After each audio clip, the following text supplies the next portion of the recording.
Hi, welcome to week 6 of our judge class. My name is John Aratinji. And I'm Stacy Winchell.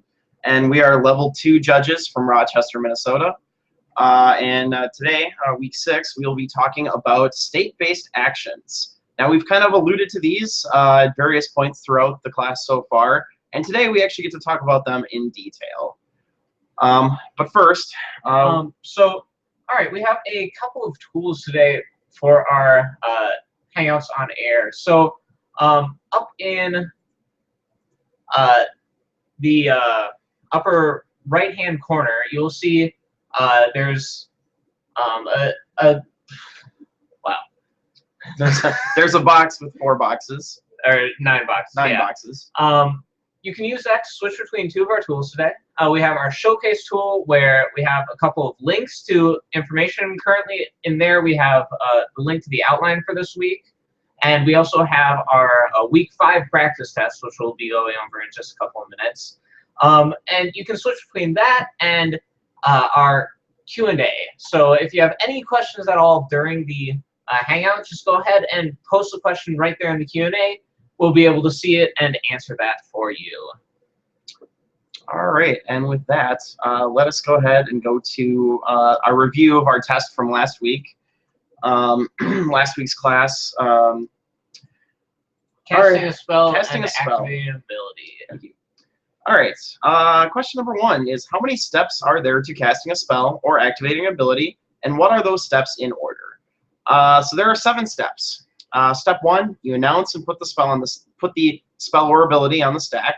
Step 2, you choose modes and or any additional alternative costs such as evoke, splice, kicker, buyback, etc.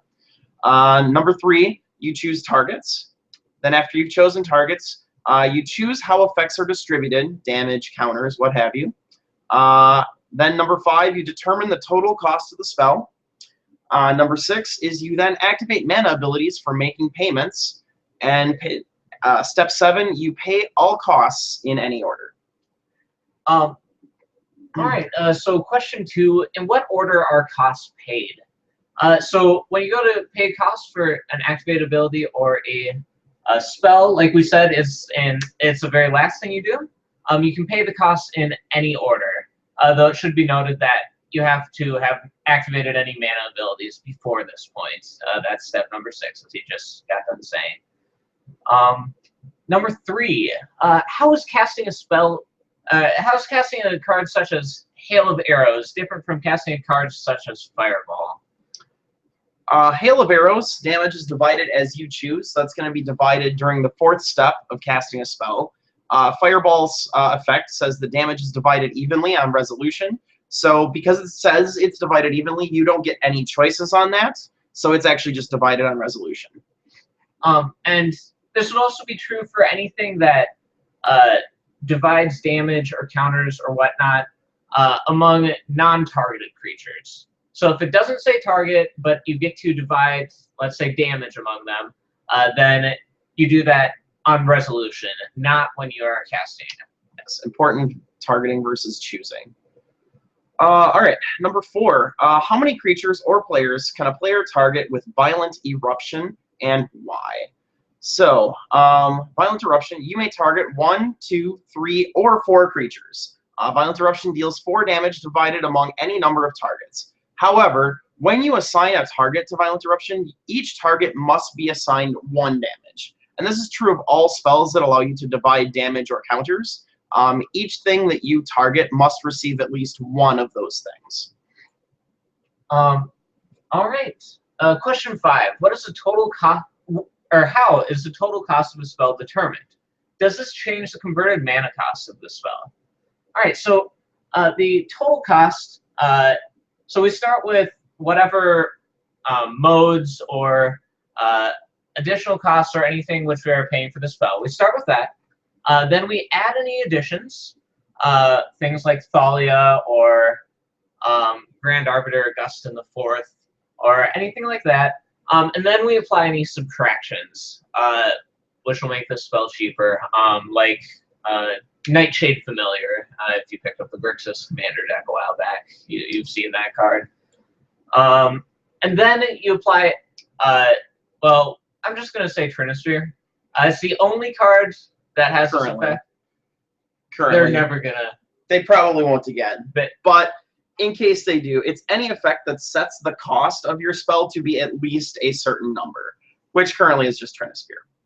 yeah, pretty safe bet that if you just remember that third part as Trinisphere, you'll be fine for the rest of Magic. We've been teaching it as the Trinisphere layer since Mirrodin Block came out originally. So Yeah, but you apply additions first, then subtractions, then Trinisphere setting the cost, and then it does not change the converted mana cost. So yeah. So let's say you've played a spell and you've added Kicker, and then you have Emperor Augustin, and then Trinisphere makes it a 3-cost spell. If you started with a 1-cost spell, you most certainly can still mental misstep that spell. Its converted mana cost is still 1, no matter how much mana you really paid for it. Yep. All right. Question 6. Instant activates Temporal Aperture, and the top card is Muldrifter. Can Ansem evoke Muldrifter without paying its evoke cost? So the answer to this is no, because you are only allowed to choose one alternative cost for that spell. Evoke and the Temporal Aperture's ability, which the card Temporal Aperture is on the practice test, if you want to know what that does. Or you may check that out. Any of the cards you may check out on gatherer.wizards.com. But they are both considered alternative costs, and whenever you cast a spell, you are allowed only one alternative cost.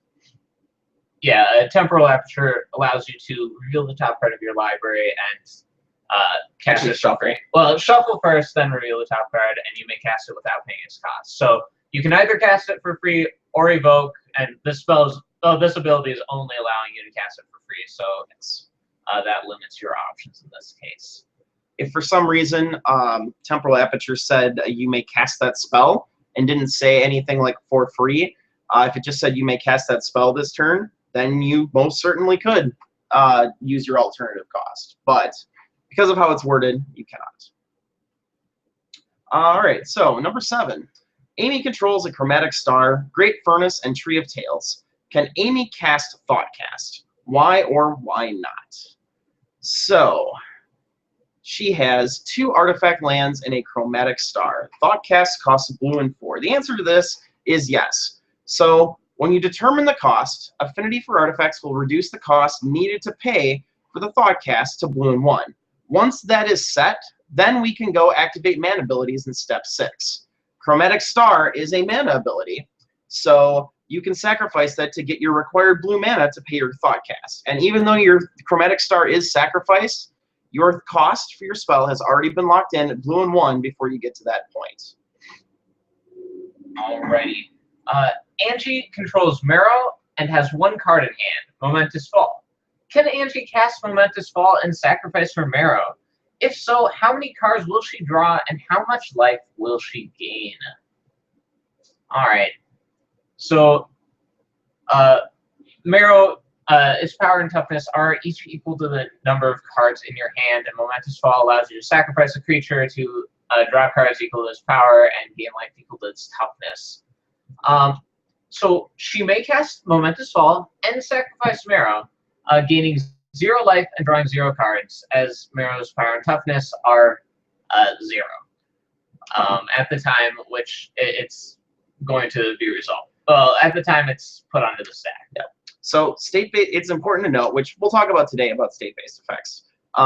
No players are receiving priority while you're going through the motions of casting a spell. And because no players are receiving priority while you're going through the steps of casting a spell, state-based effects are not checked.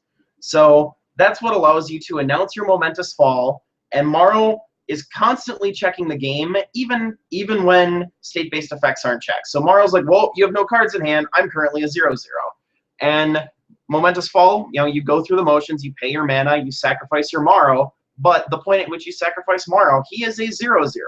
And because of that, that is why you're gaining 0 life and drawing 0 cards. And it should be noted he's a 0/0, not a 1/1, because the very first thing you do, you put the spell on the stack. You move it from wherever it is onto the stack. Yes. So it's not in your hand at that point.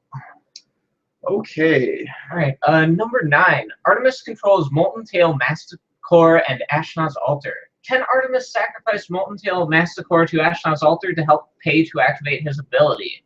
If so, can Artemis exile the Masticore to pay for the activated ability? So this one's kind of a little bit of a corner case, but you most certainly can do all of this. Yes to both. So you activating that ability is the exact same as casting a spell. First you announce it, first you announce the exile a creature card ability. Then you choose the target. Then when you activate mana abilities, you may sacrifice the Molten Tail Masticore to get 2 mana from Ashnod's altar because that is a mana ability. And then once you get to the pay all costs in any order, the Masticore is in the graveyard, and you may certainly exile it as your paying costs. This works. This is weird and doesn't feel like it should work, but this most certainly works exactly as the question reads. Again, kind of going back to, we activate mana abilities first, and then we pay all the other costs. Yeah. All right, number 10, Arthur casts Clone, choosing to copy his animated Treetop Village. What are the characteristics of Arthur's clone after it resolves? So this one's kind of a throwback to our week that we did copy effects. The clone is an unanimated Treetop Village. Whenever you copy a card, you do not copy an effect applying to that card, except for other copy effects, but that doesn't really apply here. So you get base characteristics of a Treetop Village. So you will have a Treetop Village, and it will be tapped because it enters the battlefield tapped, with an ability that lets you animate it. Yes. All right, number 11. Anna equips a Kitesail Apprentice with Magebane armor. Does the Kitesail Apprentice have flying? So the answer to this is no. The timestamp of the Apprentice is when the Apprentice entered the battlefield. The timestamp of the Magebane armor is at the point it becomes equipped. Since it has the newest timestamp, and they're both trying to add and remove flying in the same layer, you first do the Apprentice, then do the Magebane armor, and you unfortunately lose flying. All right, and number 12, Abernathy controls Godhead of Awe. Abernathy then resolves Lurgoyf with 3 creatures in all graveyards. What is Lurgoyf's power and toughness after it resolves? So, Lurgoyf's ability is a characteristic defining ability. It's got that nice little star down in the... He is a star +1, just like Tarmogoyf. Well, yeah. Yeah. But he has the stars down in the corner, telling you that his power and toughness are always set by some characteristic, which we have on the card, the instructions for figuring that out. So CDAs, characteristic defining abilities, always go first. Regardless of timestamp. So Lurgoyf's CDA will set it to a 3/4, and then we will apply the power toughness setting effects of the Godhead of Awe, which will make it a 1/1. All right, that covers our review questions. Do we have any questions in the thing about any of that? All right, doesn't look like it. So, all right, if you do have any questions on that, please feel free to message the Rochester Judge Facebook page. That is where we both get the messages and such from that. So if you have any questions about any of our tests, or honestly any part of this class, feel free to message us there, and we'll answer them as soon as reasonably possible. Yes. But now it's time to move on for this week's class, week number 6, which is state-based effects. This has been the thing I've been promising for several weeks, that we will get to this eventually. And today is the day. So state-based actions. So state-based actions are any game action that happen automatically whenever certain conditions are met. State-based actions do not use the stack. They cannot be responded to. Abilities that watch for a specified game state are triggered abilities, such as Dark Depths. Dark Depths is looking for a game state where it has no counters on it. That is a triggered ability, not a state-based action. Important to note that. State-based actions has a very specific list, and they are checked throughout the game and are not actually controlled by any player. State-based actions, we check them whenever a player would get priority. So let's say we move into the upkeep, as we said in the very first week when we were going through like the order of the turn. Well, actually, let's do draw step just as a little review. We'll draw our card for turn, and then we'll put any triggered abilities that trigger in the draw step or off of the drawing the card onto the stack. Basically anything since the player has last had priority. And then we will go ahead and give the active player priority. So before we give them priority, And every time before we give a player priority, we check state-based actions. That's the point at which we do it. And if any of the actions occur, we're going to carry out what it is, whether it's putting a creature in the graveyard or whatnot. And then if they occur, we're going to do it again. We're going to keep checking for state-based actions until there aren't any state-based actions. Then the player will get priority. Yes. And if there are triggered abilities, which will go on the stack as well, we will check state-based actions again after those, obviously. So a good thing to go through. So we're checking for state-based effects. Let's say something happens, creature dies. Then let's say there's a trigger. Trigger goes on the stack, but players don't receive priority yet. We check state-based effects again. Looks like something else some other game action has to happen. So we do that. If that puts a trigger on the stack, then that trigger will go on the stack. And then we keep doing this loop with nobody actually getting priority until we check and no state-based effects have happened. And we'll get to the state-based effects in just a few minutes here. It's a lot like the cleanup phase, where we just go over and over and over until nothing happens. Yes.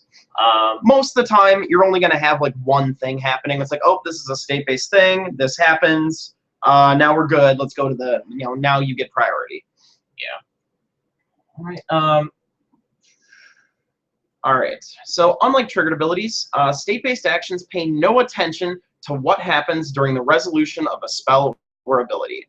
So like with our Momentous Fall that we just had on the test from last week, state-based effects are not checked during the resolution of the spell in the middle of casting a spell. They are literally only checked whenever a player would receive priority to do something. If multiple state-based actions would have the same result at the same time, a single replacement effect will replace them all. And the state-based actions we'll go through. There's a list of them. We'll go through that in just a second. What that last statement means, a single replacement effect will replace them all. A couple of the state-based effects is if a creature has 0 toughness, and if a creature has +1/+1 counters and -1/-1 counters. In the event those both happen at the same time, then you use one single replacement effect to clean all that up at once. Yeah. So, all right. Well, we're going to run through a list here. There's a number of different ones. Just a couple of things. We have overarching categories which happen. So there's creatures dying. There's players losing the game. There's the legendary and planeswalker effects. And also planeswalkers dying. There's things being attached to things. Yes. Those. Oh, and +1/+1, -1/-1 counters. Those are pretty much the big broad categories. We're gonna go through each of them, but I'll go over those again as we go through and at the end. But it helps you get an idea of what they are. All right. So it's time for the list. So first one: if a player has 0 or less life, he or she loses the game. Pretty self-explanatory. Again, state-based effect. Important to note here, if somehow I am targeting myself with my own Consume Spirit and I am at 2 life, and I go down to -5 and then I gain 5 and go to 5, I am not dead because state-based effects don't check in the middle of resolving a spell. Yes. But in most circumstances, if a player has 0 or less life, they lose the game. Next one is if a player attempted to draw a card from an empty library since the last time state-based actions were checked, he or she loses the game. It's important to note you do not lose the game for having an empty library. This is a misnomer that I have seen. I've seen at competitive Magic. I have judged at competitive events where a player called me as a judge and asked me, it's like, hey, my opponent has an empty library. Doesn't that mean they lose? And I'm like, well, no, they don't lose until they try to draw a card and they can't. And that is a state-based action. It's the physical act of trying to draw and being unable to that causes you to lose the game. Next one is if a player has 10 or more poison counters, he or she loses the game. This is Infect's entire battle plan. This one's pretty self-explanatory. Next one is if a token is phased out or in any zone other than the battlefield, it ceases to exist. Important note, tokens do die. They do go to the graveyard, or they go to the exile zone if you're path to exiling a token. But then when state-based effects are checked, the state-based effects are like, whoa, whoa, whoa, you shouldn't be here, go away. And then they cease to exist. They're not even exiled. They're actually removed from the game. So you actually do put that zombie token in the graveyard for a second. Yes. Then it's gone forever. Yes. If a copy of a spell is in a zone other than the stack, it ceases to exist. Same thing like with you know, when you have a token. If a copy of a card is in any zone other than the stack or the battlefield, it ceases to exist.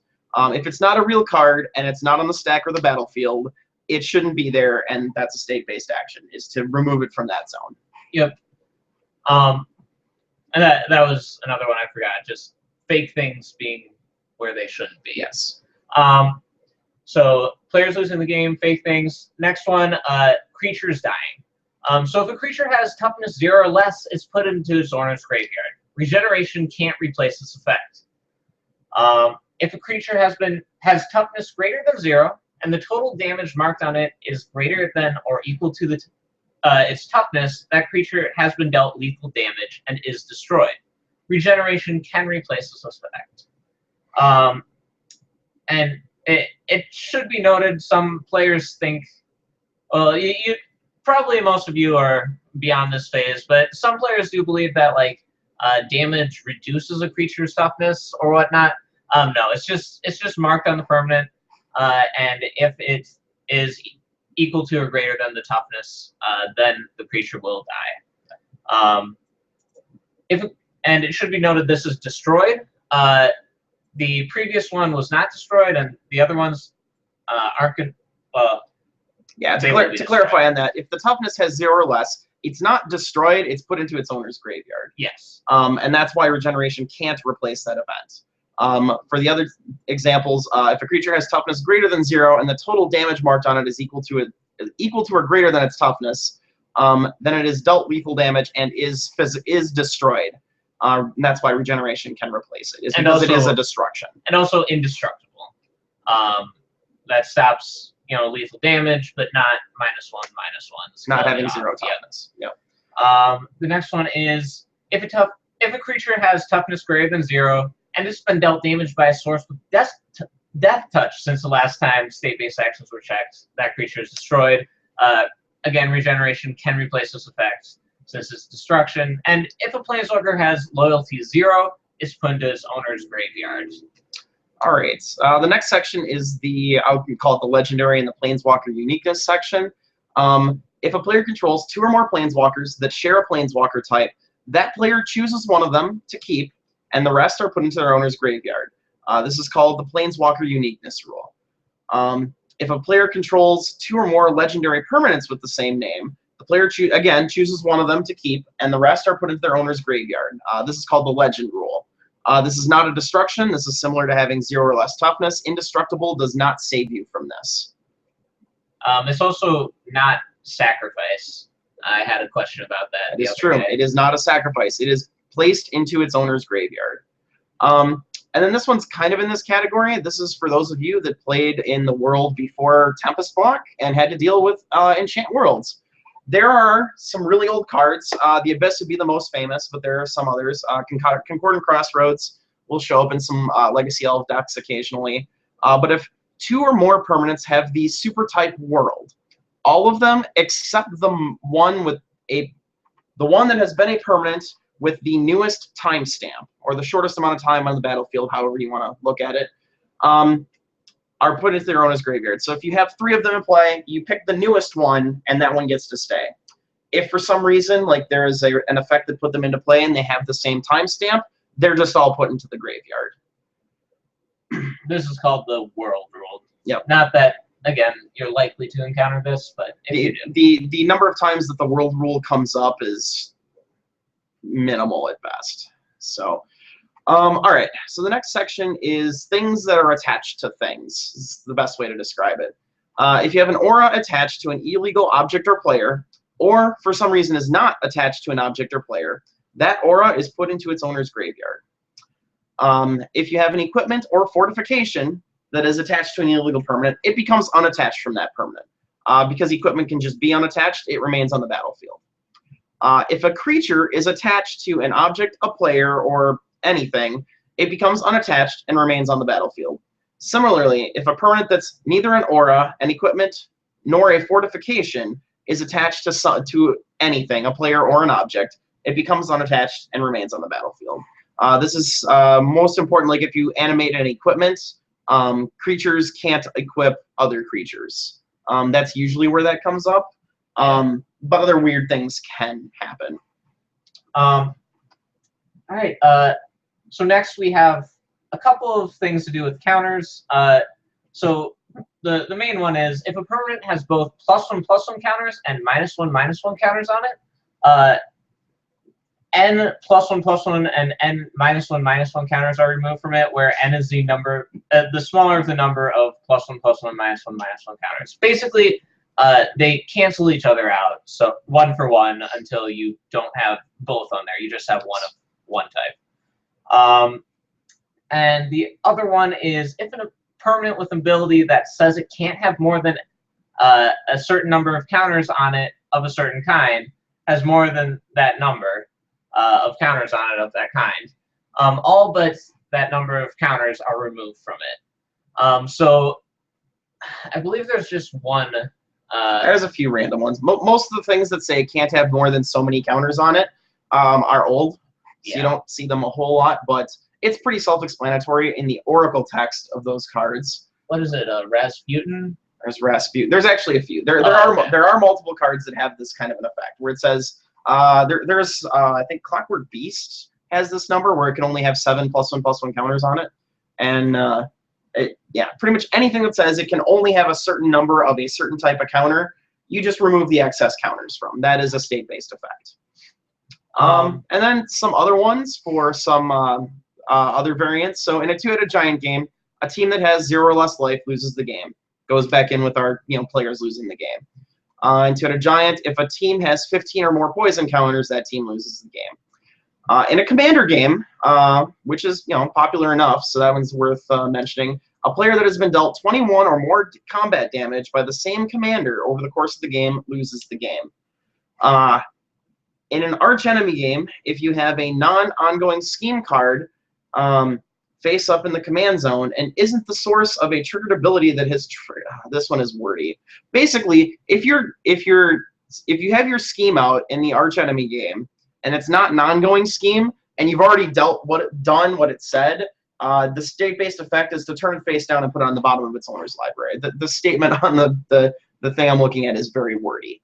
And then the same is true in a plane chase game. If you have a phenomenon that you hit on the way to your next plane, and it's not currently affecting what's going on, or not currently creating its own triggered ability, it is also turned face down and put on the bottom of the planeswalk. Your planeswalk it away. All right. So that pretty much covers state-based actions. Now we were gonna discuss priority a little bit, just because I'm not sure we've gone through that too much in depth. So and specifically like passing priority. So as we learned in week 1, at the start of a phase or whatnot, we'll put any triggered abilities on the. Well, we'll do any turn-based actions. We'll put any triggered abilities on the stack. Then, obviously, we'll check our state-based actions, which we just talked about. Anytime a player would get priority, and then we'll give the active player priority.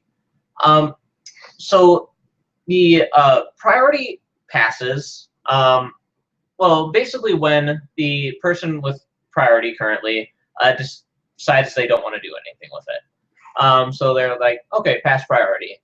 Then the next player in clockwise, or if you're doing 2-player, just the other player will get priority, and they can choose to cast a spell, activate an ability, or do a special action or anything like that, or just pass priority as well.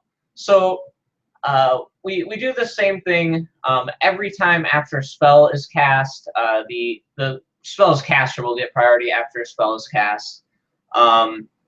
And when we move to new phases, the active player gets priority. Or when we take a special action like laying a land for turn, the player who took that action will get priority again right afterwards. One of the important things to note with priority passing. So priority passing is what allows the game to progress. Without passing priority, you're stuck in the turn 1 upkeep not doing anything. So it's important to note, like, the whole passing of priority is what allows you to progress the game. So let's say I'm the active player, John is the non-active player. We're just playing one-on-one. So, you know, I'll untap, beginning of my upkeep, check for any state-based effects, do all that stuff, or triggered abilities, put them on the stack, check state-based effects. Let's say I don't have anything, it's turn 1. So it's turn 1, I don't have anything to do, so I pass priority to John. It's turn 1 upkeep, so John also doesn't have anything to do, he passes priority back.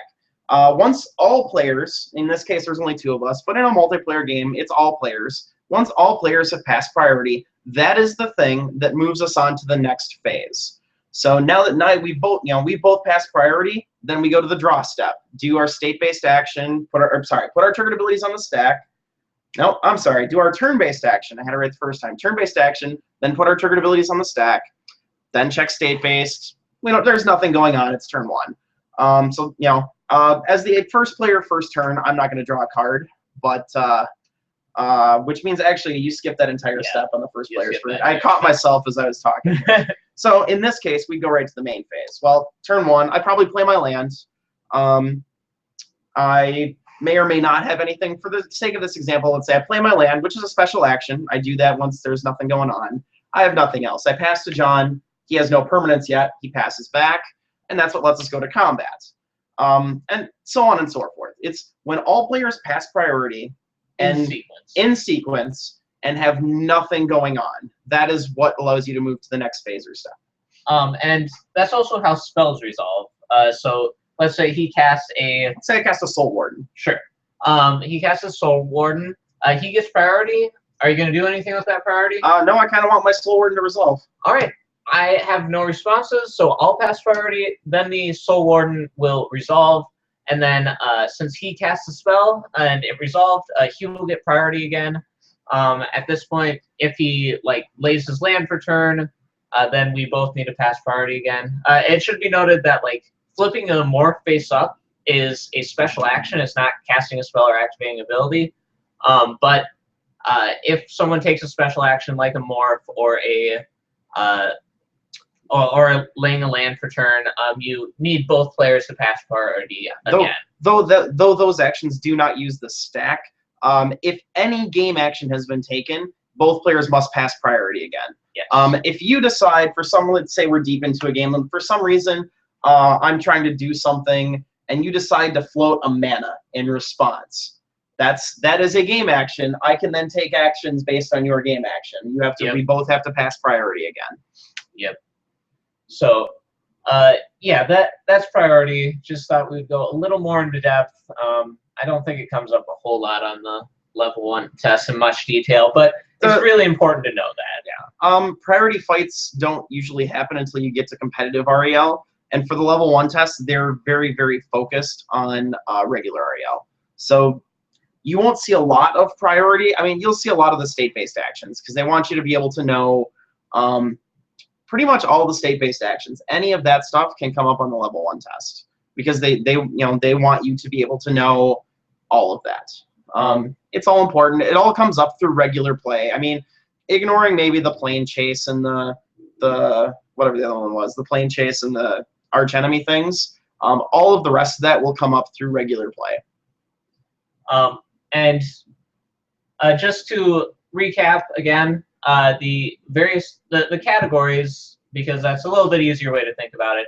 Just players losing the game, tokens or copies being in the wrong zone, a creature dying or being put in the graveyard, also planeswalkers, the planeswalker legend and worlds rules, and equipment auras being attached to things which aren't there anymore or whatnot. Or being attached to things that they can't be attached to.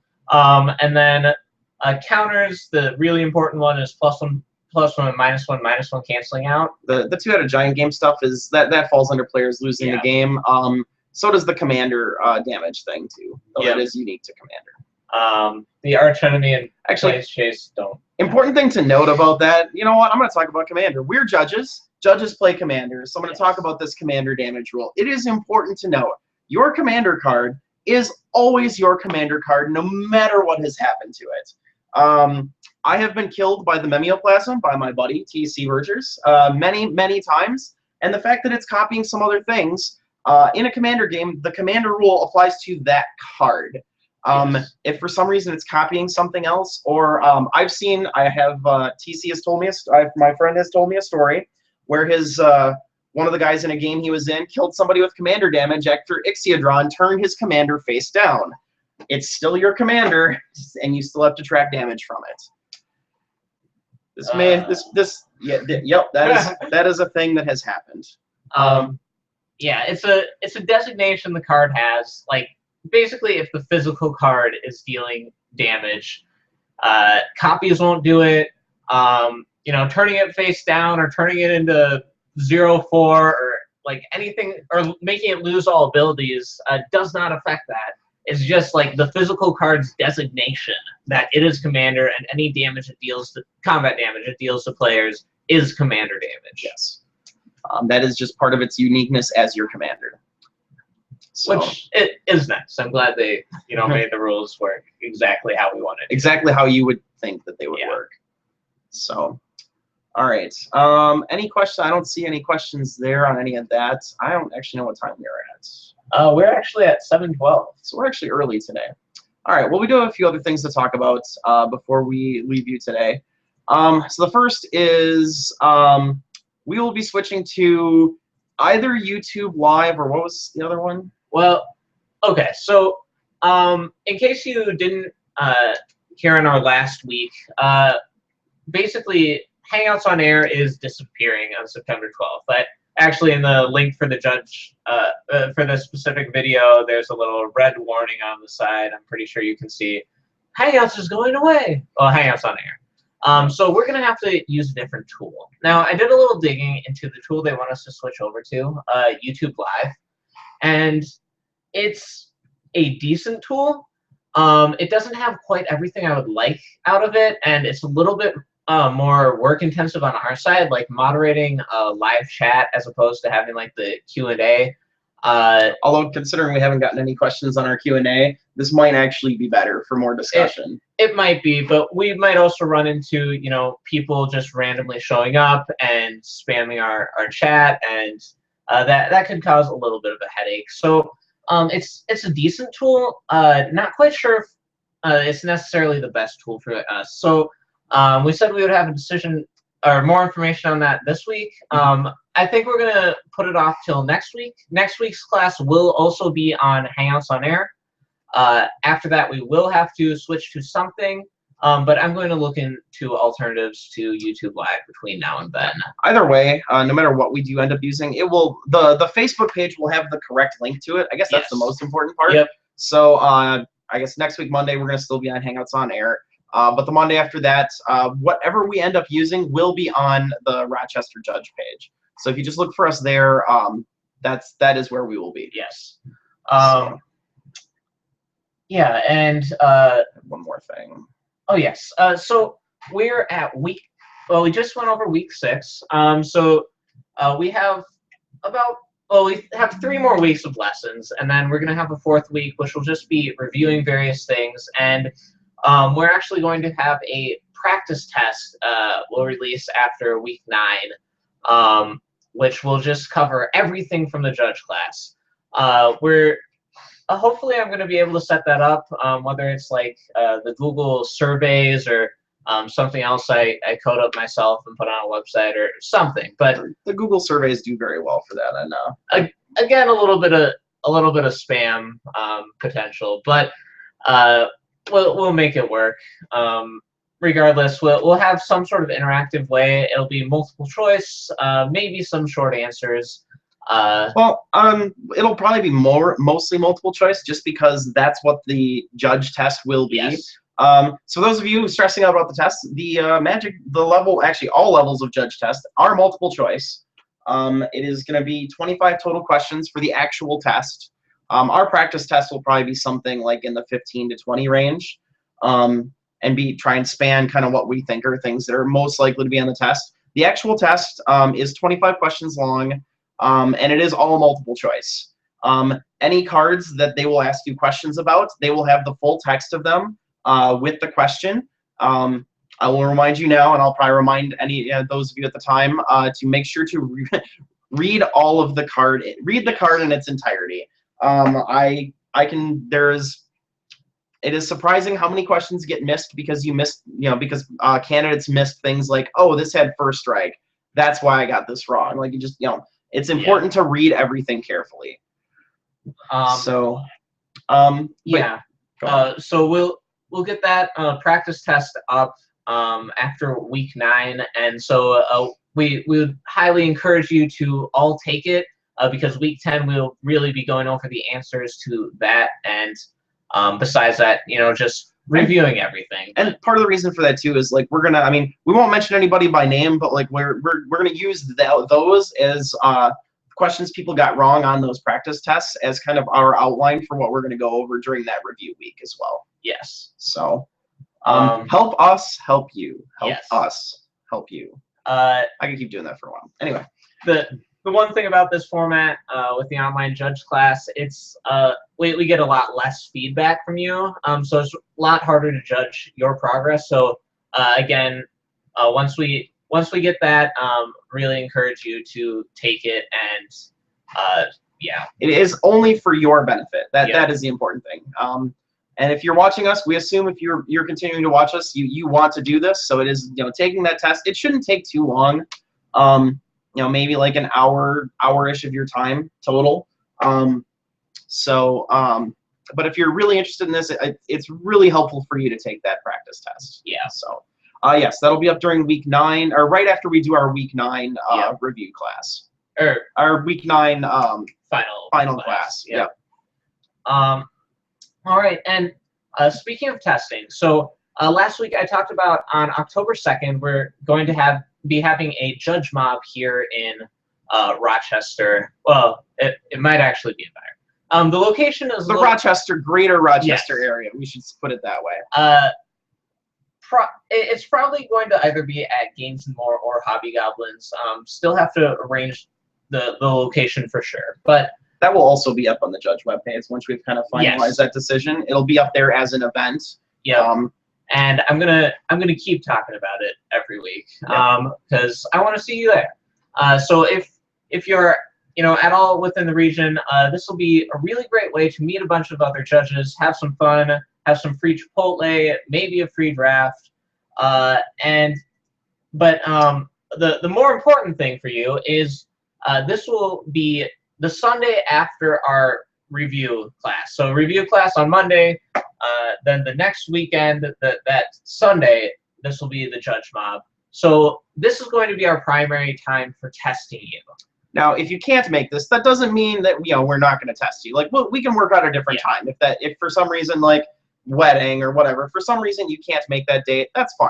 We can work out a different time to test you. We can travel. Like, it's pretty easy for us to travel to pretty much every part of the region. I get to La Crosse often enough. Winona's right over there. Going the other direction, like Austin's only a half hour.